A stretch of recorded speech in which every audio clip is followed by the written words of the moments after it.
Hey everyone, it's Tom Seymour with VHS Massacre. I figured I'd just do a few updates, some things that have happened in regard to some of the documentaries and other stuff that has been happening. So right off the bat is the short documentary called McCloud, which is available now on TromaNow.com, the Troma streaming service.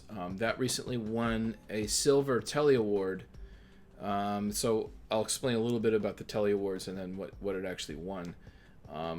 Part of the reason for doing this video is to kind of celebrate the Telly Awards and other film festivals. Telly Awards have existed since the 70s, and initially they were created to help smaller market broadcast gain attention.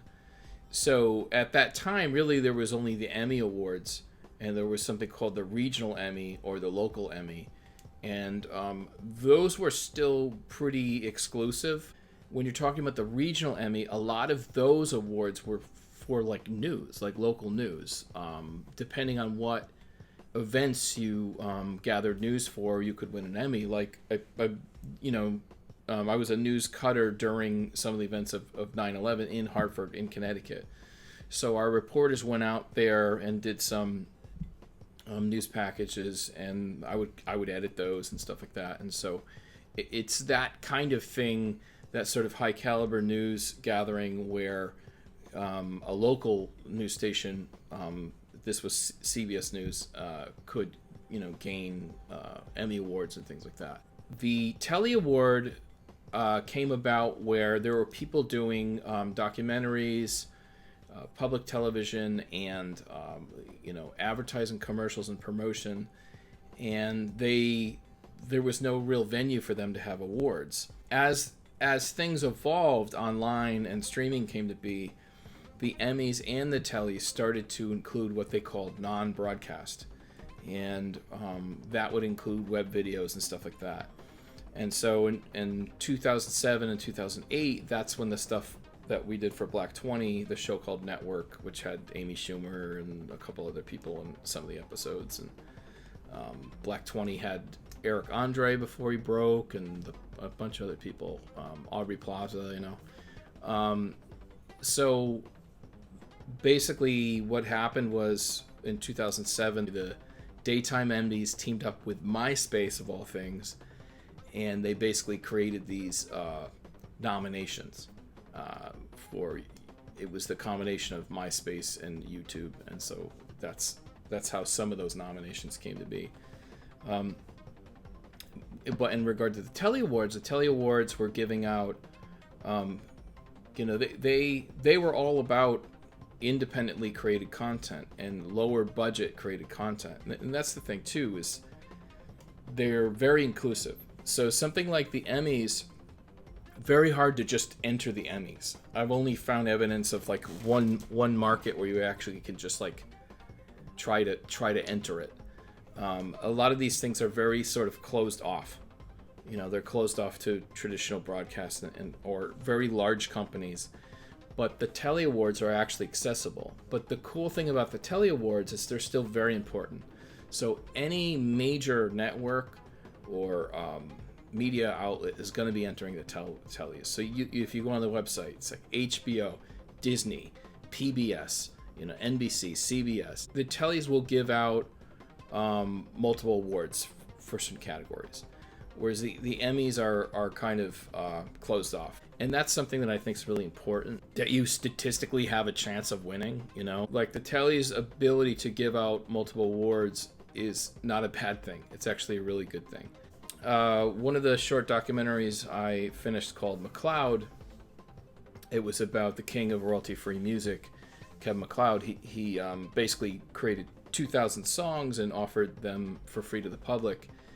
And basically, he's one of the most listened to artists in history. It's just not many people know it because his music is used on every YouTube video and podcast. And so we submitted that to the Telly Awards, and this year they had this special category, and it was Best Remote Production. And one of my friends, Tim, who was a producer and composer on the project, he actually was the one where he said, we should enter this additional category. It's called this remote production, what remote production was. They were taking into account that people were making content sheltering in place at the time. So we entered that. We won the Silver Telly Award. So in the history of the Tellys, maybe about 5 or 6 years ago, the silver was actually the highest, believe it or not. But recently they added the gold, and I think there might be another one, like the People's Telly, which is a different category. This is a Silver Telly Award. When I started in news at CBS in the late 90s, the Emmy and the Telly were two things that we aspired to win. And so to win an award like this is actually really meaningful to me. So it's something to consider if you've done a project that you've worked very hard on and you think it's a very high quality, to try your hand at the Telly Awards. It's worth trying. So I have to thank Tim for pushing to enter that third category. So the Tellys is a national award competition, and there are other competitions that just anyone can enter. Like, for instance, you can enter the Webbies. That tends to be more web content and less actual film or cinema. And there are thousands of other film festivals. I believe in the film festival circuit. I believe it's one of the few ways that an independent filmmaker can try to make an impact without having, without having like a PR person or a manager. And I think there is a division in film festivals between a corporate film festival and an independent one. Like, so for instance, the documentary VHS Massacre 2, it won 20 film festival awards. And so we knew we were onto something. We knew it was a decent film. But we never cracked those top 10. And the reason I believe that happened was a lot of those film festivals I would call corporate film festivals. So something like Tribeca or Sundance are essentially arms of the studio system. They're really just a place to premiere films that have already been sold. Maybe they were independently made at some point, but then acquired and reworked in post-production. Or there was, the filmmaker had some heavy hitter agency that was pushing the film. Or it's literally a studio film. But a lot of the top 10 of those film festivals they're not really independent. They're essentially just a way for studio films to have a place to get some press. And even some of the films that you might think are independent, like A24 is not independent at all. They make more films than Disney. They're not independent. So when we're talking about independent, it means, someone making a low budget film who's just a person and is trying to enter a festival. So one of the ones we won was San Francisco Indie Fest's genre festival, and we won Best Documentary there. And a lot of the reason, if you read about that festival, they have their genre festival is called Another Hole in the Head, and it's actually independent. And people will write about that. Like, this is a festival that has not sold out. They still play low budget content. They still have weird genre festivals where they give out awards. Another one I think is really important is World Fest Houston. So World Fest Houston is the oldest independent film festival in the United States. And the cool thing about that is that if your film gets into the festival, there's a potential to screen it. Like our film McCloud was supposed to screen at World Fest, but there was COVID kept it from screening. But then there's also this award competition. So you can be in a situation where your film's not necessarily screening, but you're still in competition to win an award. And World Fest is really cool because they actually give out multiple awards. So if they had a category for Best Documentary, they would probably have 3 or 4 prizes for that, like a platinum award, a gold, a silver, a bronze, It still means that you're beating out thousands and thousands of other films. It's one of the largest independent festivals too.